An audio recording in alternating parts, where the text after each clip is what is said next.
credit belongs to the man who is actually in the arena.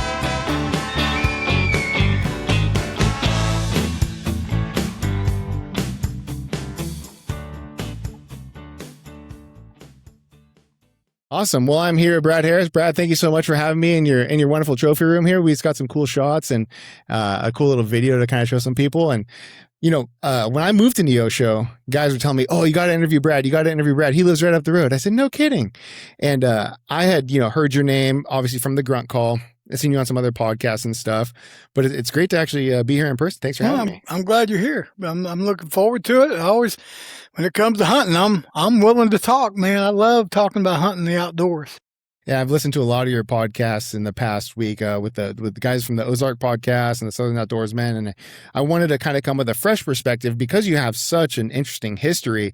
You talked a lot about the Grunt call on them past podcasts, so I definitely want to get into it, but I want to hear kind of some other stories and get a little bit deeper what's going on there. I think if people are really interested in learning more about the Grunt call, there's a ton of stuff already out there.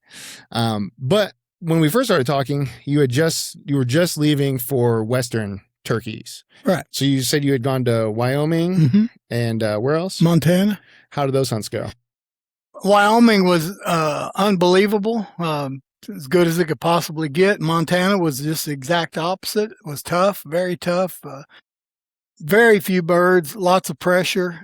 We hunted extremely hard, and it was a challenge. It was a challenge. So it was kind of like the best of both worlds. Wyoming, we pretty much tagged out. We could have easily tagged out in one day, 3 of us hunting, but one of my buddies went with me. He had missed a couple of birds early in the morning, mid-morning, and he finally killed one later in the evening. And so me and my other buddy, we waited till the next day to hunt, and we both killed our birds, and it was unreal. Turkeys cooperated real well. That Wyoming, it's some of my favorite country in the whole country. I mean, were you more eastern Wyoming, or did you get closer to the Rockies? Northeast in the Black Hills. Yeah. That's my favorite place to turkey hunt. So you do that as much as you can? Every year, as much as I can. I've been going out there since 1986. Okay. And it's just always been outstanding. It's the country is undescribable. So Missouri Ozark turkeys are certainly there. That's what I was born and bred with, and I love them with a passion. And they're my favorite. I mean, if I had to choose between Wyoming and Missouri, I'll take Missouri because that's where I cut my teeth on. But Wyoming and Black Hills, South Dakota Black Hills, Montana Black Hills, anything that says Black Hills is pushing, a real close second to my favorite go. And I've been blessed. I've hunted all over the United States and a lot in the West, Southwest, and in the East. And, I've experienced a lot of great hunts and a lot of great places, but that place is just special. Yeah. And, you've been doing a lot out-of-state hunts for a long time. One of the things that I like to do on this podcast is kind of try and help bridge that gap to understanding, because keeping up with the tags and the new regulations and all these different places can be difficult. What do you do to kind of manage all of your points and deadlines and stuff like that? Well, I'm lazy and I'm not a very educated man. So I actually have Cabela's tags, or I think they call it World Outdoor Adventure Tag, something like Cabela's tags is what I call it, and where I started with them many years ago, and let them manage at least the trophy hunts, the trophy areas I was targeting.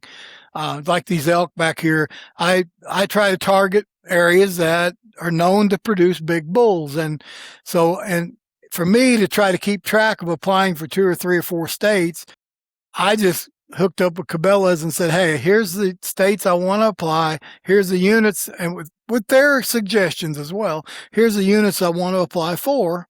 And it's always been archery during the bugle and some of these hard to draw units. And it's worked out for me, primarily from the fact that they get it done. I'm one, and I'm not alone. I know a lot of guys say, oh man, I forgot that deadline. I missed that deadline. Or they'll miss a reg change. Cause boy, you gotta have a degree in rocket science to understand some of those regulations. And my grandkids do better than I do. They can go online and pop, I'll try here and Papa don't do that. It's like I call Cabela and say, hey, we good for this unit for Arizona or for Wyoming or for Utah? Yep, got you in. Here's your chance, your success opportunities, and yep, it's all taken care of. So that's easy for me. So I encourage people that aren't computer literate and want to sit down and read all the rules, regulations, and remember all those deadlines to contact Cabela's and let them do it. It's, yeah, they charge you for it, but it's worth it to me. I'm at the end of my time as far as I'm concerned, as far as, my hunting days. Yeah, I plan on hunting until the day I die, but, I'm getting up there. And so I quit applying for some of the states that I used to apply for because a lot of them, some of the units I drew back 15, 20 years ago, at that time, they took 15 points, 15 years of application.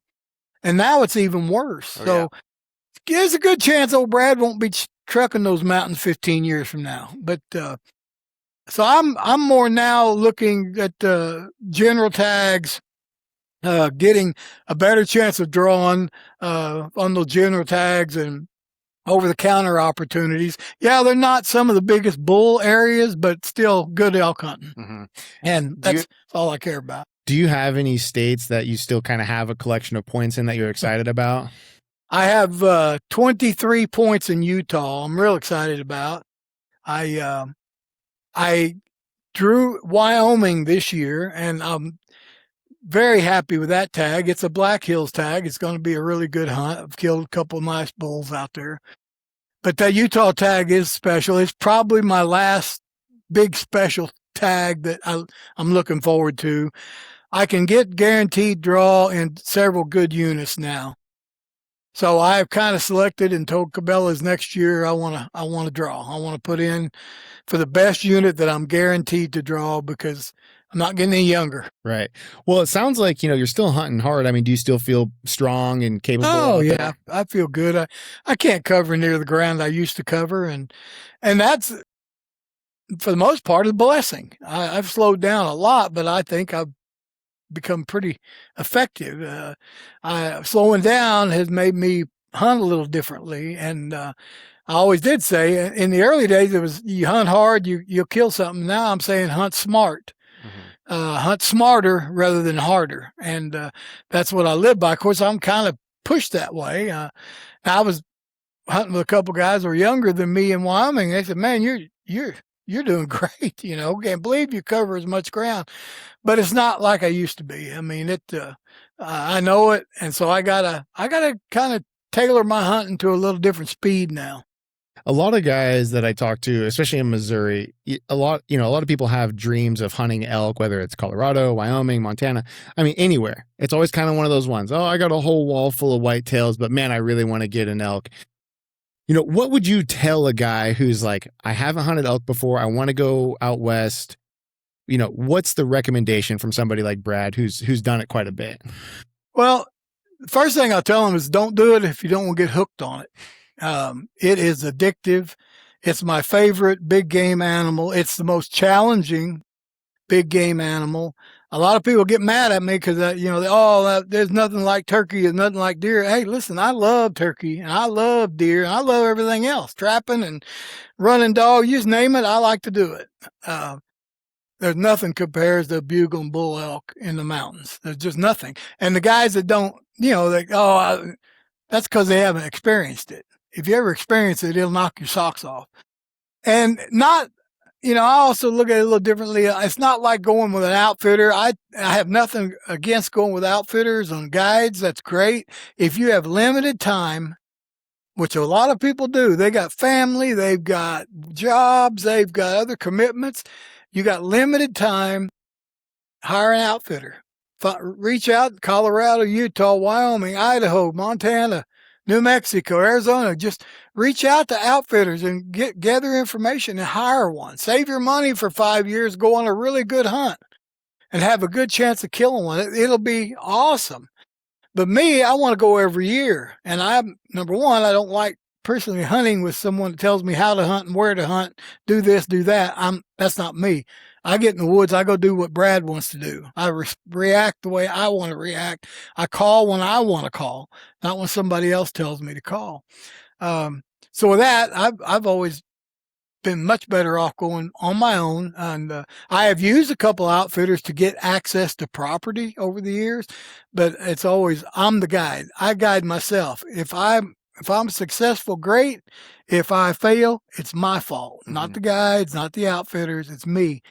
And I've always felt that way. So for that kind of a person that wants to hunt year after year, learn how to hunt elk, learn elk's habits and their ways, and spend several years going out there after them. And then you got to look at some general draws, over the counter tags, get after it soon, because those days are quickly coming to an end. I know. I worry about that. And one thing I wanted to touch on is, I grew up in Oregon chasing Roosevelt elk, very difficult species. And you're right, it is insanely addicting. I mean, once you get in that first bugle fest, I remember I could take you to the exact location I was when I heard them sounding off in a 360 around me. And it just rattles your bones in a way where you're like, it's almost like you're getting just totally overtaken by it. One thing I was kind of thinking about when you were saying that is I've heard you say that, some people might say you're an over caller when it comes to deer. What's your approach to elk with calling? Are you still an aggressive caller? Very aggressive caller, no matter what I hunt.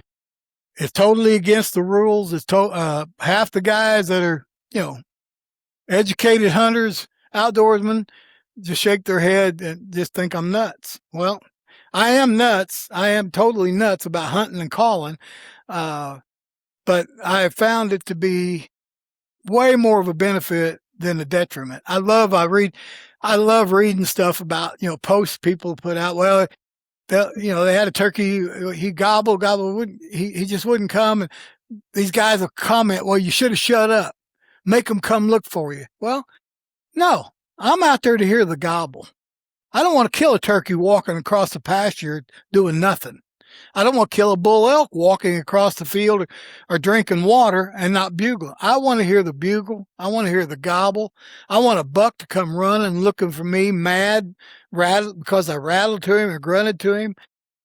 When you add that element of excitement to the hunt, it's indescribable. And that's what I go for. People say, well, did you have a good hunt? Yeah, I had a good hunt. Turkey gobbled 150 times before I killed him. That's a good hunt. That bull cut me off and screamed and blew snot out of his nose, and his nostrils were flaring, and he was mad when he was coming. Yeah, I had a good hunt. It's a whole different hunt than sitting in a blind, waiting for a turkey to come into a field or a corn pile, or waiting for an elk to come to a water hole on a hot day, then no bugle. No, it's a whole different feeling. I'm not saying one is right or one is more wrong. As long as it's legal and you're doing fair chase, I'm all for it. Yeah. But when you try to compare the excitement level of why I go, there's no comparison. And that's kind of what I love about hunting nowadays is that all of the tactics have kind of been discovered. Now it's really a choose your own adventure type of deal. If you want to get them fired up, crazy, acting wild, you have that option. If you want to shoot them from 400 yards away over a cornfield, you have that option. For me, I love doing it in the backcountry, backpacking in with a bow and arrow. And, that was one of the things that I discovered after moving to the Ozarks is there's this whole new element of it. In Oregon, the tall pines, the tall fir, you have all those evergreens. It's a little bit different. And if you go east and get in that high desert stuff, really beautiful country. But the Ozarks are tough, especially like the past couple of years. We've had such good mast crops, acorns all over the place. These standard paths where you have these bucks have totally changed, especially by the time the rut gets kicking off, I've heard you say, talk pretty extensively about pre-rut, peak rut, post-rut, and the different calling techniques involved in those things. Instead of curiosity, what's your favorite part of that, life cycle to really get after them? Well, they all have their place. I've had great luck in all three spots. I mean, obviously, peak rut, when there's more activity, generally get more opportunities, so that's probably a plus. And some of the bigger bucks are certainly on their feet during the peak of the rut, and that's certainly a plus. But I find it to be all beneficial. I've killed several good bucks early. I mean, I'm talking Halloween, October 30th, November 1st, somewhere, right when they're just getting started, starting to hit those scrape lines hard. And I've killed some good bucks that way. And then come the 5th, 6th, 7th, all of a sudden the chasing starts and you get a big buck. He's got a couple does with him. He's very protective. You can fool him, challenge him and get him to come. And then the post rut, obviously some of the bucks are still trolling and having to cover more ground to find what few receptive does are available. So they're more vulnerable to time. So they all have their place. The key is just getting active and getting involved with them. When any one of those 3 phases are in, I'm very active with my attack and my approach. I tell people all the time, it's like going fishing in a boat and they put you in the front seat, give you a bait caster and a spinner bait, and you sit there and you're lazy and you like to eat snacks and you sit there and you make one cast every 15, 20 minutes. Well, if I'm sitting in the back seat and I'm casting I'm going to catch more fish than you every time. I don't care if you're Roland Martin or Bill Dance or whoever. I'm going to catch more fish than you just because of the amount of effort I'm putting into it and the opportunities I'm reaching out and doing. So I look at sitting in a tree stand or a blind like sitting in a boat. If you got that lure, that call in your hand, but you never make a sound, how's it going to work for you? And so I feel like I cast, and when I cast out a sound, it's like casting a lure. You don't know if you're going to get bit, but you made an effort. And that's the way the call is. I cast that sound different directions. I don't watch my watch. I just sit there by feeling, man, or I hear a squirrel barking or crow sounding off. People ignore those things for the most part. If you're listening to the woods, something goes on. You hear a branch crack, a tree, a limb fall. You never know what it is. You hear a squirrel all of a sudden just starts fussing out of nowhere, and you're looking, you don't see nothing. You usually just ride it off. Some people don't even hear it. They don't even pay attention to it. But I hear that or a crow or whatever. It's like they're looking at something. They're talking to something. It could be a coyote, could be a bobcat, could be anything. Could be a buck deer. Could be a wild turkey. Could be a gobbler strutting in to you. You never know what they're fussing at. So when I hear those things, I cast that call. So I'm always sitting in a stand or blind, thinking of ways to cast and reel, try to pull something in. And I've heard you say that before, and I really like that analogy. I was just fishing yesterday, and it was kind of in the back of my mind. I'm like, I need to be throwing bait out more often. This is what Brad was saying. You can't catch them if, I'll sit there and let it drag along and soak, and that's right. But, ultimately, I got to get more out there if I want to catch some fish. Sure. Sure. More cast you make or more precise cast you make, the better chance you are of catching something. I used to float the river, and my brother and I floated Big River at least every weekend, all summer long and into early fall before deer started. And, it was competition. I mean, we canoed 9 to 12 miles, depending on the float. We each took 1 hour shifts in the front of the canoe. And the front of the canoe, the guy fished, the back guy, his job was to keep you in good position up and down the river as we was traveling. And man, it was like, you had an hour. So it's like casting and reeling. And you cast as many casts as you could in that hour as humanly possible to catch those fish. Mm-hmm. You could take a slow approach and go to a hole of water, throw a bobber out in the cork and sit there. Well, you're fishing and that's okay. But if I've got moving current, my canoe's moving and I'm missing spots if I'm not casting. And I feel that way about deer. I'm sitting in a deer stand. I know there's deer around or I wouldn't be hunting there. How many deer are moving past you throughout the morning, through the evening, through the day? You don't ever see them. And you mentioned the Ozarks. You can't see over 30 yards sometimes. How many deer are walking by you and you're still sitting there, not even knowing they're alive? That goes on all the time. So that's my approach. If I cast a sound every so often, I'm going to intercept one of those deer that I can't see. Yeah. And it happens. And it's common knowledge and it's just and easy to do. Anybody can do it. Yeah. Most guys won't let themselves do it. Yeah. Because the book said, don't overcall. Well, and I'm glad you bring up the book because my wife, whenever she's out thrifting and stuff like that, she'll come across those North American Hunt Club books, those like red ones. I don't know if you ever came across those. And I like reading them because they're from like the 70s and 80s. And a lot of the stuff is kind of outdated knowledge now. And in there, I remember picking them up before I even started doing my research on you and the whole grunt call history. They're saying there's no need to call it deer. They're not ducks. They're not reactive. They're not like turkey. They don't listen to you. Don't even bother.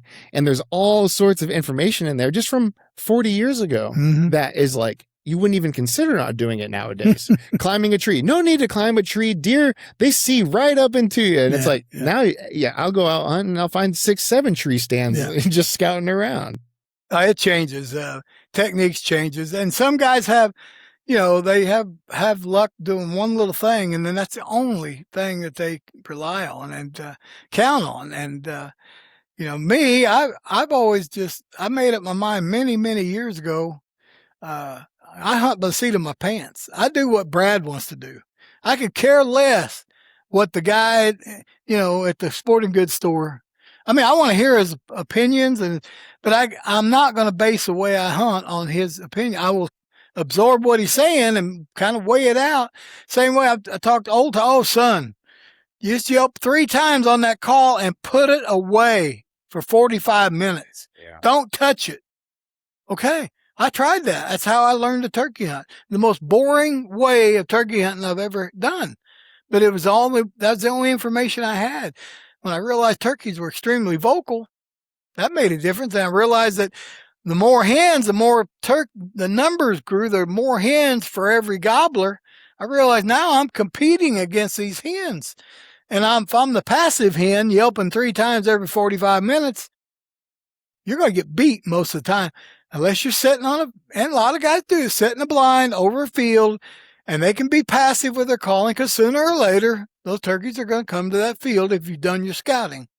And so you kill them and you say, see, I didn't have to kill mine. Well, no, you didn't, but we don't hunt the same way. And do you like using decoys for like turkeys in collaboration with some calling like that? I have had very good success doing it. Used to use them all the time, but I will say this. I had to use them, number one, because we sold decoys. So my deal was I had to show people that the decoys worked, and they do work. In a lot of situations, they were the reason that we killed that particular gobbler. Now, in the latter years of my turkey hunting, I go out with a box call, handful of shells, and a mouth call. That's it.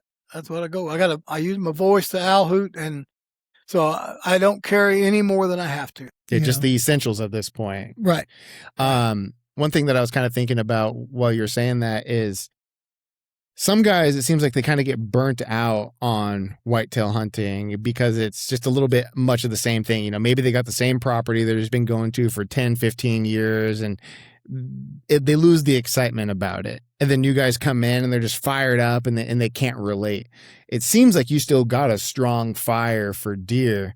And do you think it is because of that sort of interaction, do you have natural curiosity? What do you think it is that keeps that? I think that interaction is so exciting and I crave it.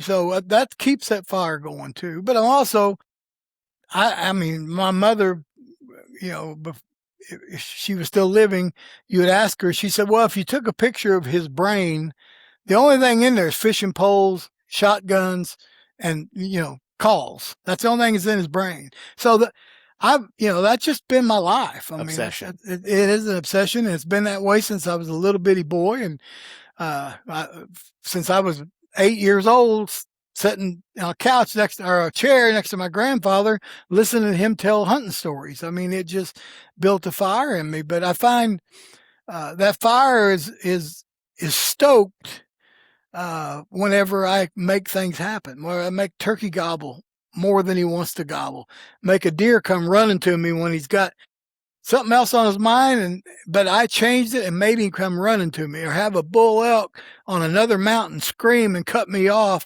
challenge me, I challenge you back, and next thing you know, we're face to face. That fuels that already fire. And I mean, and guys that hunt with, they know, I mean, when we go on a hunt, we go hunting. I mean, usually the last one to bed and the first one up in the morning. I'm ready to go every morning. I don't care if it's week 3, week 4. I'm out there ready to go, and I take it seriously. And it is. It's just built in. People ask me all the time, "Why do you do?" I don't know why. I love it so much. I find peace, and yet I find the most exhilarating experiences in the wild that you could ever find, and keeps me out of trouble for the most part. Now, if you look online right now, you'll see one video of you for Realtree on Monster Buck 28 or something like that. It was a Nebraska rifle hunt, but you've done quite a bit more footage with Realtree than just that one video. Am I correct on that? Lots and lots. So tell me about that. When did you first get in with Realtree? I think I met Bill Jordan at a SHOT Show, shooting, hunting, outdoor trade show, in about 1986 or 87. I can't remember which. An outdoor writer friend of mine took me to Bill. Bill was new. He just might have been his first or his second SHOT Show that Realtree had been out. And he took me to introduce me to Bill, and really liked him. Just a nice guy, and had a good product.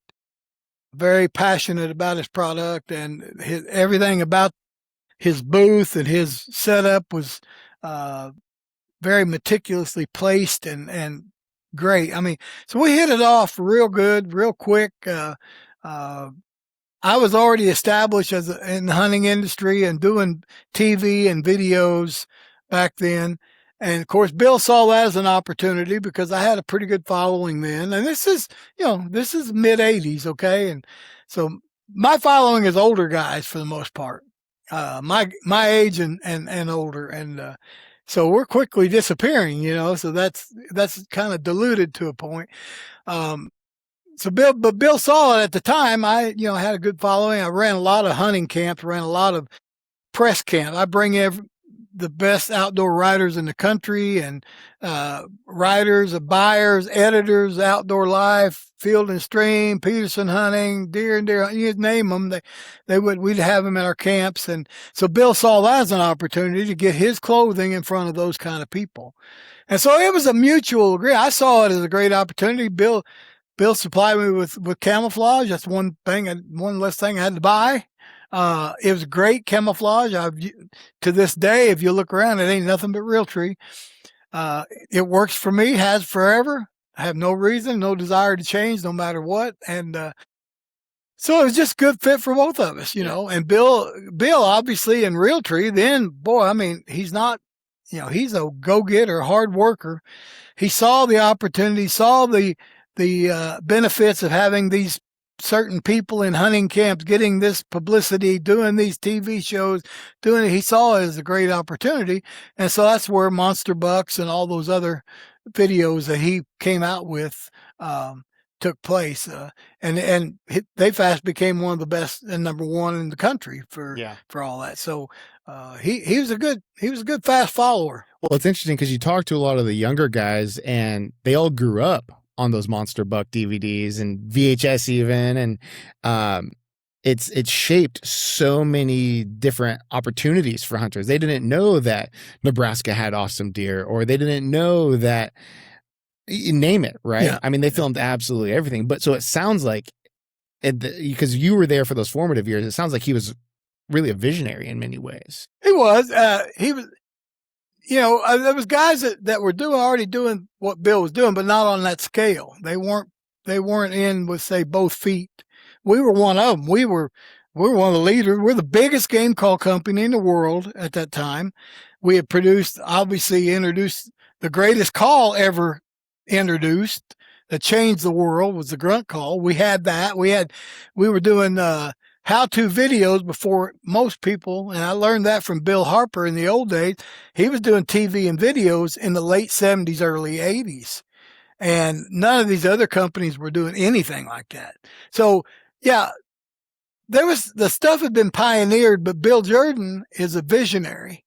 He could see that, if I work at it a little harder, put a little more effort into it, bring the quality up instead of using small beta or little small video cam, buy the big TV grade cameras and hire the best editors he saw all that, and that's what changed. That's what gave him that step up. He was bringing a higher quality video. I'm not going to say more information or better instruction. I'm saying a higher quality video, higher quality footage.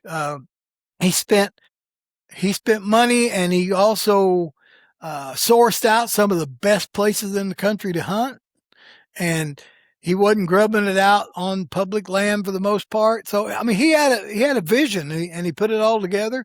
And of course, other people followed. Mossy Oak and you can name all the game call companies that jumped on after all that started up, and everybody followed suit. But they took it to a new level.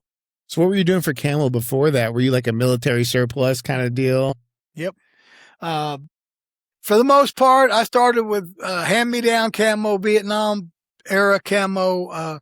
I did dabble a little bit when Tree Bark came out, and Jim Crumley and Sherry that came out with that great pattern, and dabble with that a little bit. Bill Harper even had a pattern before that. In the early, that would have been the late 70s, he came out with his own camo pattern. I wore it for a while, but he just didn't market it. There's the difference between, Bill Harper had some of the greatest ideas, and most people don't even know who he is today, but he had some of the greatest products and ideas anybody ever saw. He just couldn't take it to, the next level. Mm-hmm. Bill Jordan saw the opportunity. He could take it, or he would take it to the next level. Yeah. So when Bill came out with the Realtree pattern, he made it popular to wear designer camo for the most part.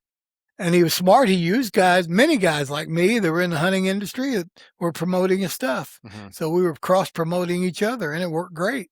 And it was all good stuff. It was nothing, wasn't hiding nothing. It wasn't making nothing up. Good camouflage and good concealment helps you out. It's cool, too, because Realtree still continues to innovate in the camouflage space. They have new stuff every year, or new patterns with different, now we call them influencers, what would have been a TV personality back in the day. Right. And I love to see a company not just rely on the creating of something, but continue to evolve with it. Well, and the market demands that. We're a whole different. Hunters are different today. My age, my group, a lot of guys my age, they don't care what they look like.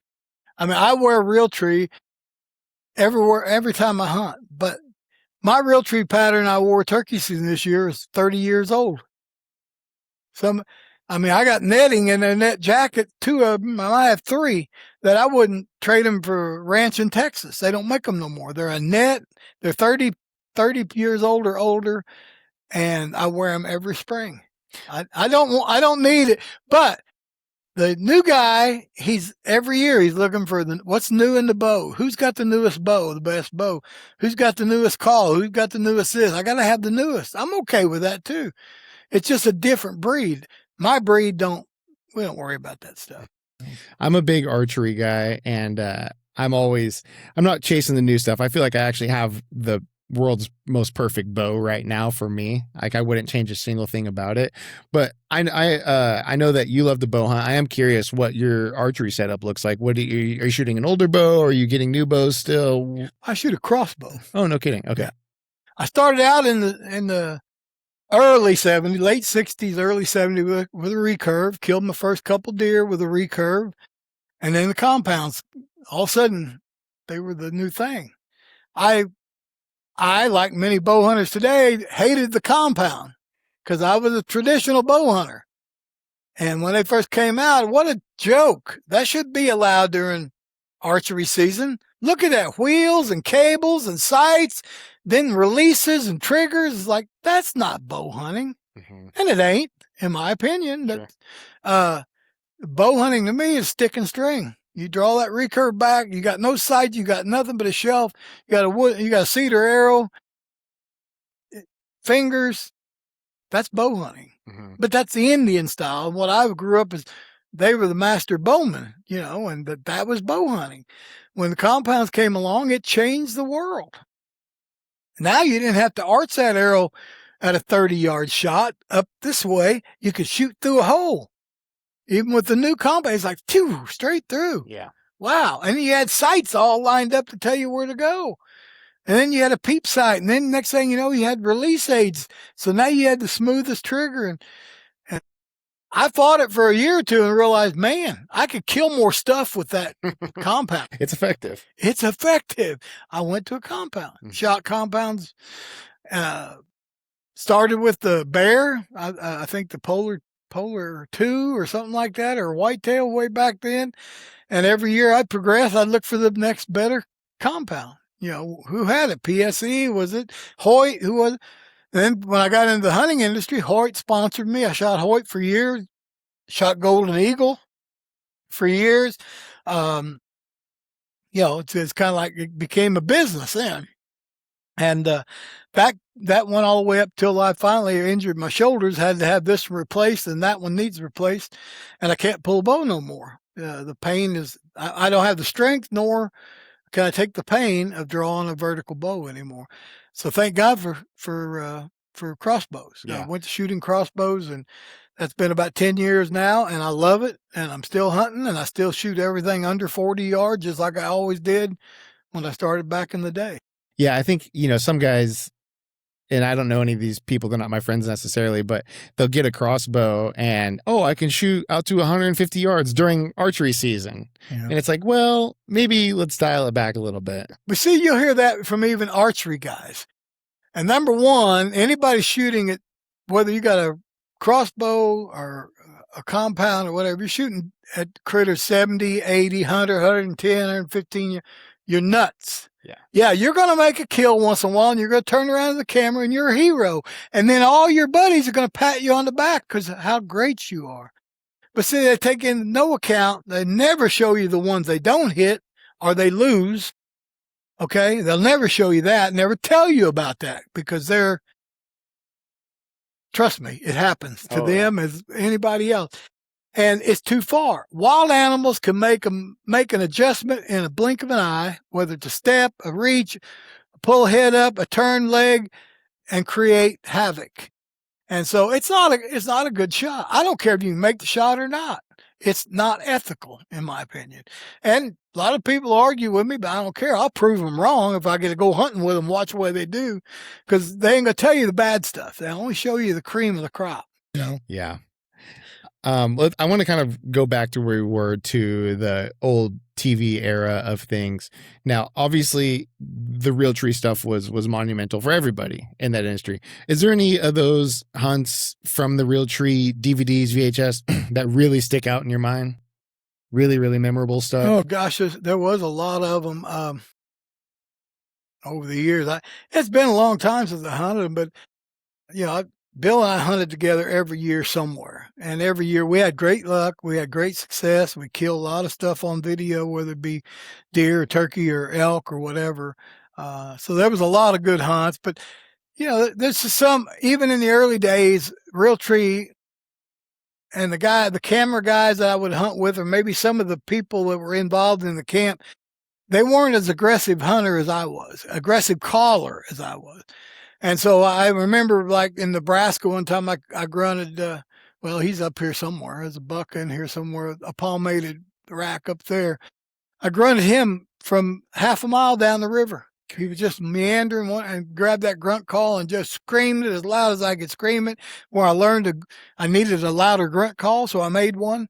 And that buck turned and come up the river all the way up on camera. And it's like, I think David Blanton was filming it. And he said, like, my gosh, I've never seen nothing like that. It's like on a string, you know, just on a string. It's like, yeah. And so turkey hunting, had turkey in Texas, and I see it once in a while on Facebook. Turkey jumps up on the gate and balances itself and then drops down. Well, they don't show the kill, but I killed him about 5 steps later, you know. You don't even know who the hunter is, I don't think, in some of the posts. But, you know, there's a lot of memorable hunts. You were talking about making a grunt call louder. I've seen some elk bugles transitioning to like wood materials or even metallic materials to get a really strong resonance. Did you ever experiment with any other materials? I have experimented with a lot of stuff, and over the years, about anything that came out or anything that I could go to a hardware store and say, "Whoa, I might be able to make a sound out of that," whether it be deer call, turkey call, whatever. If I saw a plumbing supply part that looked, hey, that might work, I've tried a lot of it. And I still, I keep pushing them. But it's like when you saw some of the turkey calls I've been building this week, and you look at the bottom of them; they're all different. There's aluminum shaped differently, placed different heights, different strikers, different lengths, different thicknesses. I'm always looking for that ultimate sound, and I can't say I've ever really found it. What I have found is I found certain things. As long as I can get a good high ringing sound out of a call, whether it's bugling, whether it's grunting, or whether it's turkey call, if I can get a higher tonality sound, I've had better luck with it personally on all those species. And a lot of guys, they write that off, but trust me, that's what I look for when I'm building bugles or when I'm building a turkey call, tuning a box call. I want that high ringing, raspy sound. Day in and day out, state in and state out, season in, season out, it's produced those higher tonality sounds have produced more game for me. So that's why I use it. I could care less what anybody else uses or whatever, unless they can prove it. I'm going to be more successful, then, I'm not going to do it. So, I do experiment a lot. With turkey calls, I've always found like the real raspy ones, almost like an exaggerated turkey sound, something you really wouldn't hear a turkey make very often, has always worked best for me. And, some guys will say it's like, oh, you want the most realistic sound, something that sounds pretty or soft. And it's been the contrary for me. Yeah. It's almost hyperbolic and exaggerated, but it gets their attention. That's it. There's no doubt the higher tonality sounds carry better. No doubt about it. So a guy had me a box call, and it sounds turkey, yawk, yawk, yawk, yawk, yawk. But that's where it's at. It's got this limit on ring and range. Sounds like a turkey. You'll kill turkeys with it. No doubt about it. But I found when I can break that and get that high end breakover, that it reaches farther. It intimidates I don't know. I tell people it's like some people can't stand to hear somebody run their fingernails down a chalkboard. It does something to these animals. It trips their trigger. It's like the screeching of a chalkboard. That's why I believe you're reaching a different level in them and almost making something happen in that regard. That's why I believe that's what I've been practicing all my life, and I'll never change. My mind's set on how I want to approach those calls and what they should sound like. Yeah. So Outdoor Traditions TV, that was your show for 7 seasons. Is that correct? 7 years. Yeah. 7 years. Okay. How did that get started? Cause was that when Outdoor Channel was really kind of starting to get going off? They were just starting.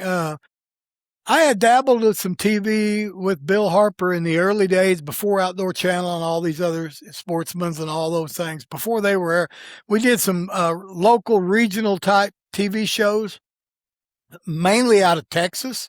Did a lot of shooting down in the King and Kennedy Ranch down in Texas. And we did a show called Sarita Safaris. And it aired down in local stations in Texas. And it became pretty obvious, even though it was such a small scale, it became obvious that there was a market, that people had a hunger to see and watch and be entertained. So it kind of built that fire. So when the Outdoor Channel came along, I was already doing how-to videos, already had the cameras and the camera equipment and the cameramen, and we already knew the videos were generating a lot of exposure. So when the Outdoor Channel came along, it was just a natural fit. Let's take this video TV series to the next level. And so we hooked up with the Outdoor Channel, and Outdoor Traditions was born, and we did a lot of TV. And then through that, it gave me a lot of opportunities to work with people like Bill Jordan. And next thing, I'm on ESPN. with him, or TNN, with guys like Steve Bartkowski, who was doing Suzuki Great Outdoors on ESPN. I was a co-host or an invited guest on several of those shows. So it just opened up the whole new world. So, and that's been a long time ago. Now it's all about, the telephone, the podcast, and things like that, which I'm not up to speed with. Know nothing about. It's interesting, right? Because when I was a kid, my granddaddy had Outdoor Channel on the TV 24/7. There'd be no doubt in my mind I was knee high to a grasshopper watching you probably on TV over at my grandparents' house. And, God rest his soul, if he was here today, he'd probably be over the moon to know that I'm interviewing you today. Right. However, back then, there would be ultimately probably less than 50 guys who were really moving the television media outdoor needle. Now I could throw a stone and hit 50 guys on the internet, on YouTube and stuff like that. What has it been like for you watching the media space evolve into what it is today? It's different. I don't watch much of it anymore. I don't pay much attention to it unless there's something that somebody sends me that, hey, I want you to look at this. I get that once in a while. I don't follow any of those people. I for a long time wanted to see who was doing what. I would see a lot of new and up and comers, coming in right after I was getting out of the publicity side of the business. And I'd watch them then, and it's like, there's no new content. There's nothing there for me to watch. I don't watch somebody shoot a deer or a turkey is great, but how did you get there? There's no teaching. There's no instruction. When I started, and guys like me started, people were starving for information because there weren't. It's like turkey hunting on me. I told you before. Man, I found the thing I found about turkey is call 3 times to shut up. I mean, it didn't talk to you much about positioning and how to locate, how to make them gobble, how to fire them up. None of that was available. You didn't have very many calls to choose from, so it was very limited. So when we got going on that, man, it was an information highway. And so you came with all these how to get better position, get closer, tweak these calls where you get the higher tonality, different sounds, cut them off, get them fired up, locate as many. There's more information. So every time you watch a TV show, you could learn something. And now there's nothing new. It's old school. And I like your mentality because it's like you're really offering some value, right? Where it's like you can gain something from watching this show. It seems like nowadays the market is like, it doesn't matter what it is, as long as you put it out there, people are going to speed through it real quick and move on to the next thing. And for me, I'm very intentional with that. I'm trying to slow it down a little bit, have really long conversations, force people to be like, hey, sit down. That's kind of why I love doing podcasting so much, is it's like, not enough times we sit down and just have a conversation for a couple hours. Everybody's like, oh, I gotta work on the driveway, I gotta take the cat for a walk and do this, that, and the third. This is a great way to kind of, like I said, slow us down a little bit and bring us a bit back closer to that sharing of that information, really offering some value. Yeah, well, value and money is a thing. Yeah, everybody's selling something, and I'm the same way. I'll sit here and tell people I'm as guilty as anybody. I push Loman calls. I pushed Real Tree Camo. That's what paid the bills. I pushed Hoyt bows when I shot them, and Remington and Federal ammunition and Winchester. I pushed them. Cabela's Yep, I'm guilty. So I was a part of that, but it's the difference now is it's all about the money. It's all about sponsorship, and there's no education, nothing, no instruction. They're not coming up with anything new. I can look at all these or influence people, whoever they are, and I want to say, name me one thing that you have come up with, that you have changed, that you have designed, that you have reworked, redesigned, made it better, that really changed the world. It's not there. Right. We're all standing on the shoulders of giants and previous inventions like you did with the golf ball. It's hard and so the people that are following it aren't following it for education. They're filing for entertainment, and that's the difference today. Yeah. In the old days, guys were looking at maybe a video I had or Bill Jordan had, or you could name them all. I mean, anybody who was doing that stuff, they were looking for a little bit of information to make them better, make them fill more tags. Well, and I'll tell you this much. I think that online, a lot of people are reluctant to do more educational stuff because there's so many critics. You know, if you had a show back then, somebody might write you a letter and say, you're full of crap, you're calling too much, but you're not going to get 10,000 pieces of mail for one video like you could on a video nowadays. Right. And I think somebody could do themselves a serious disservice by reading all of that crap, because anybody with two thumbs and one eye can talk something out of their neck. And they do. Oh, yeah. And they do. And that's another reason I don't follow any of them. People ask me, hey, did you see it? Nope. Hey, did you see so? Nope. I don't follow that stuff. I go out and live it. I want to go do it, you know, and I rely on myself to make that happen. And don't get me wrong, I'm always digging for information, and I'm glad to accept advice and listen to people and listen to their experiences. But I want to go out and live it and put it to practice, you know. So if I can't pick up something from it, I don't want to sit.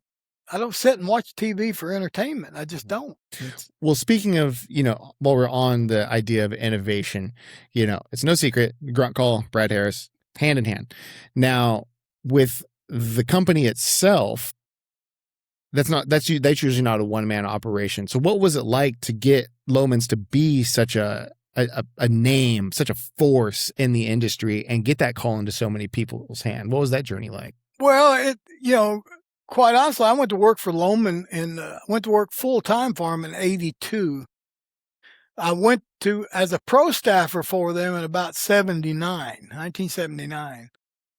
When Bill Harper, who owned Lohmann at the time, approached me in Kansas City at a sports show, a turkey calling contest, and asked me if I would be willing to come on board and use their products, it just floored me. I'm a hillbilly country boy. Nobody ever gave you nothing, and he wanted to give me something to go hunting with. Yeah, so I was a little standoffish. And the other thing is, I'd never even heard the name Lohmann Game Calls. Now that's how backwoods I guess I was, because Lohmann Game Calls started in 1946. Oh wow, I didn't know that. In Kansas City, Missouri. Yeah, I didn't know it either till I finally opened my eyes and said, who are these people and why do they want me or whatever? And it's like, you know, I mentioned it. Most guys never heard of it. A few guys, oh, yeah, that's an old company. Yeah, they got duck calls. That's what known for their duck and goose call. Yeah, back then there'd be mostly waterfowl calls. And their crow call. The crow call has been, and always will be the best crow call ever made. And Jack Lohmann, the owner, was a world-class crow caller, which a lot of people talk about crow calling, but there's a whole different world, and crow calls for locating and the guys on TV versus the old-time crow hunters. They were just the best, and he was the best on a crow call by far, and he knew their language. They had a complete language. So guys were crow hunting then just to do some wing shooting? Oh, yeah, crow hunting was big back in the 40s and 50s, and I had no idea. They go out and kill thousands of them on these roosts in the area. But they would call these crows and make them do things. I had no idea. I knew a crow went caw, caw, caw, made a turkey gobble. That's all I cared about.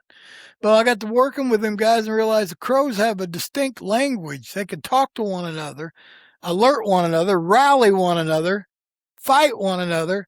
Wow. There's a whole different language. So, and Lohmann was the head of all that. And so I went to work with him. Lohmann is already established. They were one that, it was P.S. Olt and I think Falk, there were older call companies than Lohmann. Lohmann was the third oldest call company. The time I went to work for them, they were the biggest call company at that time. And we did nothing but grow because Bill Harper said, we got to interject turkey. We already known for duck and goose and crow. We need turkey. He interjected turkey. I helped him design calls, and we built turkey calls. It grew. Yeah. Next thing you know, Bill, we need this grunt call. What's a grunt call? Well, it's a call I've been using for a long time, and it makes bucks come looking for you. Mm-hmm. He had no idea. He was very skeptical. If it hadn't have been for an outdoor writer by the name of Monty Birch that came to Loman down in Neosho one day and was sitting in there, and Bill thought the world of Monty Birch. Monty Birch is an old-time outdoor writer, country boy. And Bill said, Monty, you ever heard of such a thing? He said, Bill, I think he's telling you the truth. I think that'll work. You know? Who did Monty write for? Monty wrote for everybody over the years. Yeah, he's been around a long one of my dearest friends in the outdoor industry. I think Monty's getting up there in age now, doesn't do as much as he used to, but at one time he was like the man, you know, in the outdoor writing industry. And so when he backed me up, Bill said, let's do this. And so it was, we already had the company, we already had the name, we had the product. The biggest step was convincing the people. My own father, who there's not a greater man that ever walked this earth, and someone I put him on a pedestal, you know, he didn't believe in it till the day he died. He's a deer hunter. Yeah. And when I said, Dad, man, I'm grunting these bucks in, he'd just shake his head. Dad was old school. He was never taught. Nobody ever told him, and he never heard a deer make that sound. It was hard for Dad to accept. So we got the call out. The biggest problem was getting people to believe you, because nobody in the industry, all the pros, and I could name them all, had never heard of it. Never heard of it. Did you guys make some films and stuff to kind of really get it out there? We started out by doing, I'd go do personal seminars, go to different archery shows, and they would set me up seminars on grunting deer. And people came because they wanted to see what fool was making this stupid noise. And that's the truth. One of the first ones I did was in Midwest Missouri Big Bucks, Missouri Bowhunter Classic. I don't remember now, but you know, I had 250 people in the audience, all of them older than me. You know, I was a young man. This is 1983 maybe. And so everybody in the audience had more bow hunting experience than I did. And there was 200 plus of them. And I went through my old hunting seminar, and then I said, now guys, I'm going to show you a product here that I promise you to change the way we hunt whitetails. And I blew that grunt call, and probably 200 of those guys fell out of their chairs laughing. And that's the truth. I had guys come up afterwards and say, son, I don't know where you get that stuff from, but that's the stupidest thing we've ever heard. I've been hunting deer 30 years. I ain't never heard a sound like that. I just throw my hands up. It wasn't just them. It was guys that are now famous grunt call manufacturers had disbelief. Yeah. You know, they had to wait till all of a sudden we were selling the crap out of them. And all of a sudden, well, there was Eli Haydell came out with the next one. Then Nightingale came out with the third one. Once those other companies jumped on, it was Katie bar the door. And now everybody knew about grunting, you know. But there was a point in time nobody knew about grunting, and that's what made it so cool. So the platform was there with Loman. All we had to do was get people to believe it. And so you met him up in Kansas City at a show, but they had always had their manufacturing facility right here in Neosho. No, it actually was started in Kansas City, Missouri in 1946. And so then they moved to Neosho in 1968 and relocated because Jack Loman loved Table Rock Lake. And he wanted to be closer to Table Rock. Yeah. And this whatever the trout park is south of here. South. Yeah, a trout fishing place down here. There's a few of them. Roaring River. Oh, okay. He loved to trout fish. And Neosho was the closest, biggest town to Roaring River and Table Rock. And Jack Loman moved here for that reason, moved the company here for that reason. You know, it's funny. Shout out to my buddy Kelly. I think he's actually operating a plumbing business out of the old building over there now. Oh, really? Or like really in that same complex over there. So he was. Well, see, that was the new building. The old building was downtown on Spring Street. Oh, no kidding. Yeah, right by the railroad tracks. Wow, that's where I started with them. That's awesome. Yeah.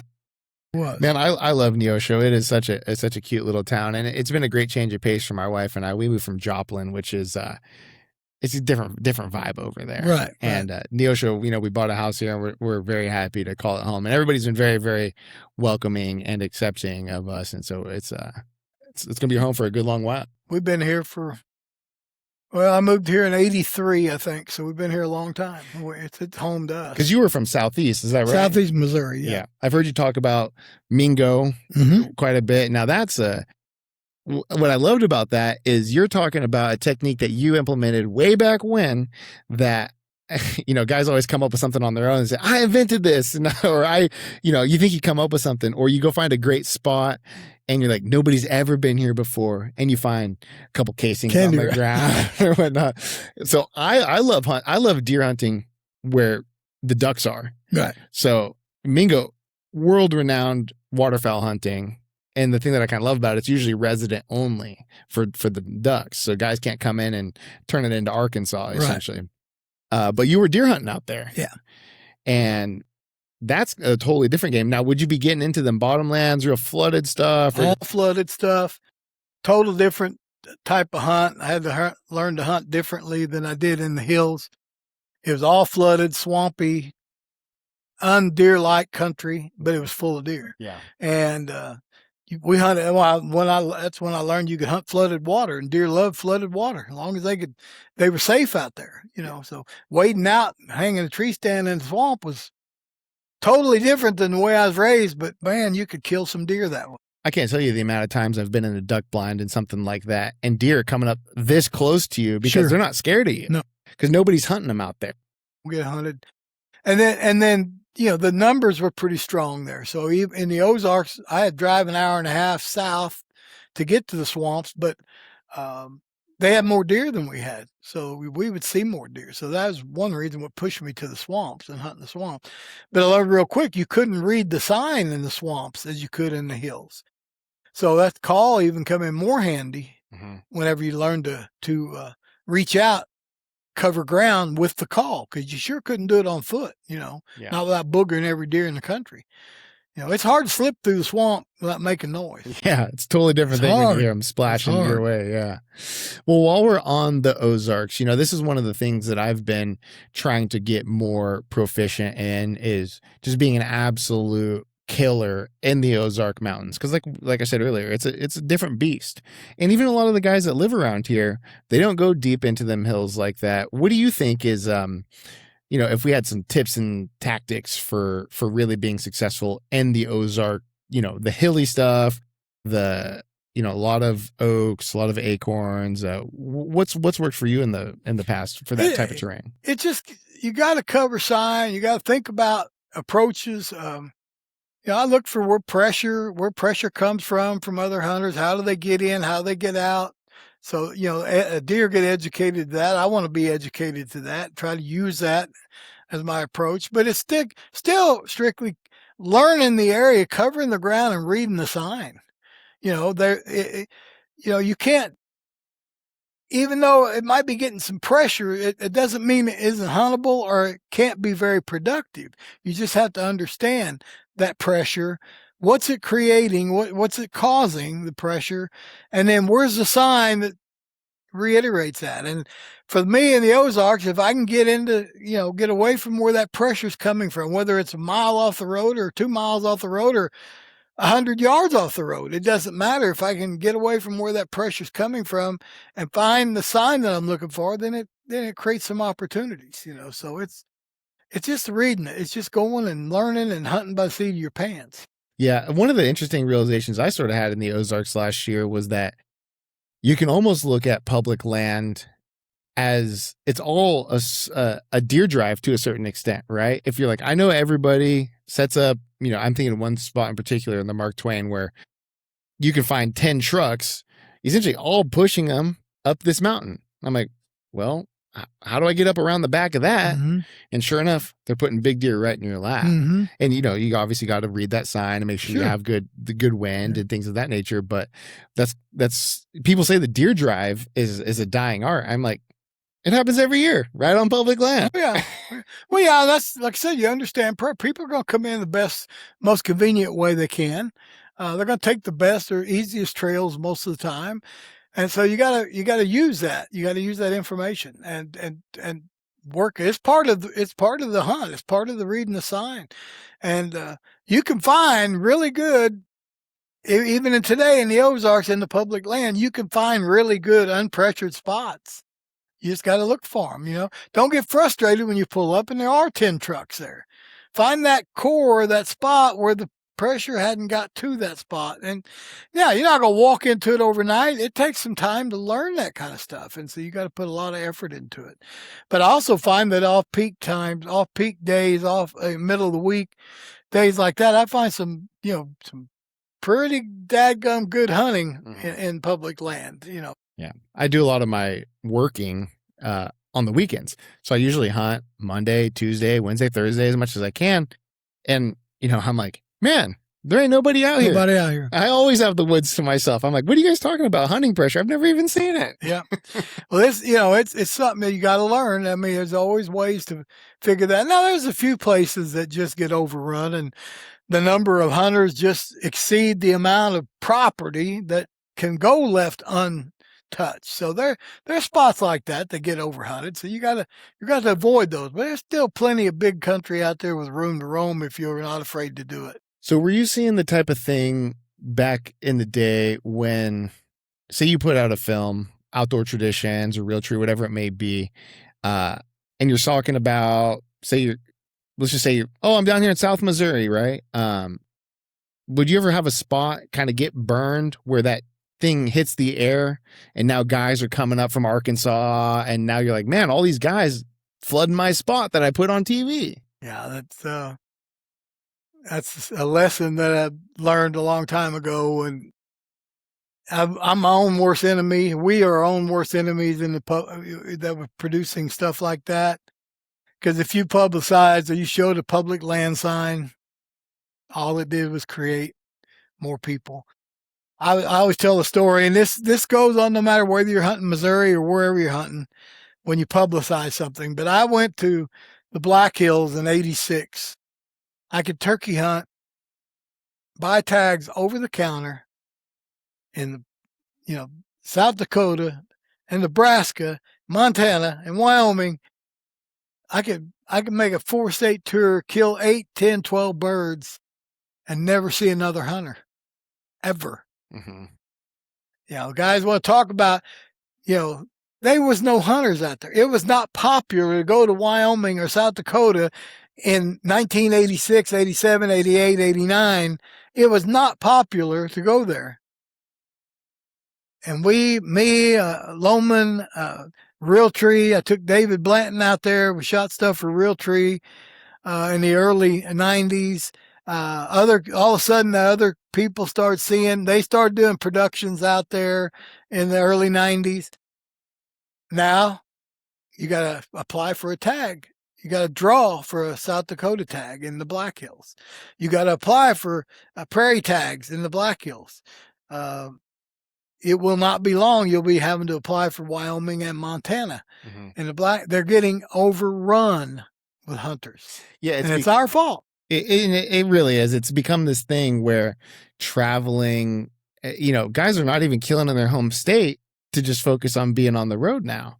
And it's probably been a slow progression, but the more that people want to publicize it, it kind of gets more romantic.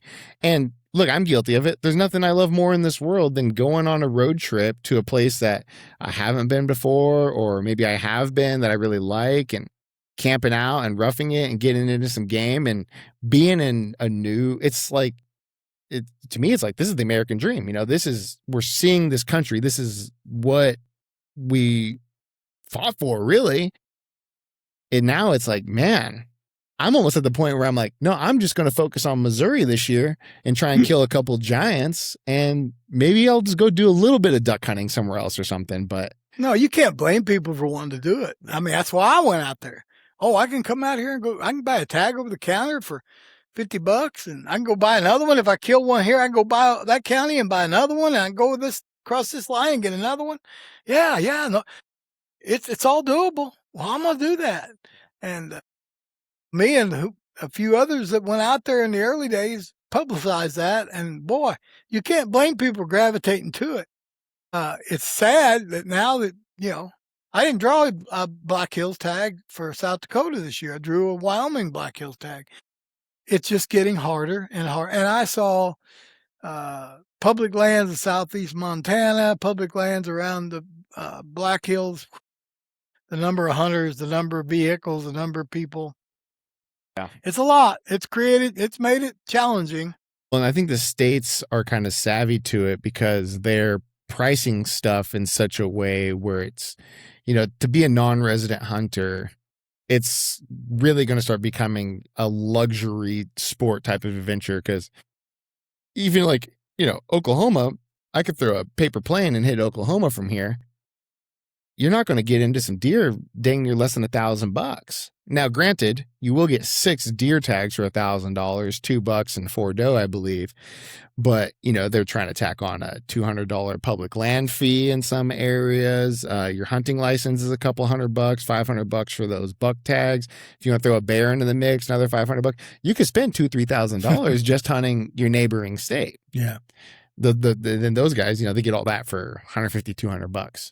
So it's interesting to see how it's kind of developed where it's not necessarily becoming a rich man's sport because every state has an opportunity. Right here in Missouri, we can go get a buck tag for $20, $30, something like that, right? But the era of being able to go do a 4-state tour is going to start becoming very cost prohibitive for a lot of us. It is. It's supply and demand. The Game and Fish Commission see the demand. They realize that, hey, we can cut back on the number of hunters so we can show that we care about the wildlife and we got to cut back a little bit. And yet we can double the tag prices, and that demand's still there. That's going to eventually come to a head. You're right. It's getting more expensive to go. You're not going to, it's hard to get on those multi-state trips now, putting all that together and without costing a lot of money because it's changing fast. And eventually, and the only way to put a stop to that excess cost is to quit hunting. Well, who's going to quit hunting? Who's going to, there's people got enough money. They don't care. They don't care if it's $1,000 for a turkey tag in South Dakota. I'm not going to pay $1,000 for any turkey anywhere. But there's a lot of people that will. And so, that demand is there. And so the states they're going to squeeze it out of you the best they can. I have some concerns because, they'll tell you the statistics will show that hunter involvement is decreasing every year. New hunters not coming in at the rate in which older hunters are. Eventually, there's a day where someone says, man, I just don't got it in me. Maybe they buy their license, but they don't fill a tag or even, just I'm done with it, right? And we see on YouTube, Instagram, TikTok, whatever it may be, that it's all about, I'm a Missouri resident, but I'm over here in Montana. I'm over here in Wyoming. I'm over here in Mars. And that people think that that's hunting. It's all about that travel and it's all about going somewhere else. And then they look at it and it's very, very cost prohibitive. I worry that it's going to create a big wall where people are just like, man, hunting's too expensive. I can't afford, my bow setup. You're in a couple $1,000s for that bow. I'm sure your crossbow ain't cheap either. Mm-hmm. A big part of what I like to, let people know is look, if you got an old 30-06 that granddaddy gave you or an old 30-30 and literally $40, you can go find some public land in your home state and fill some tags and have a heck of a time doing it.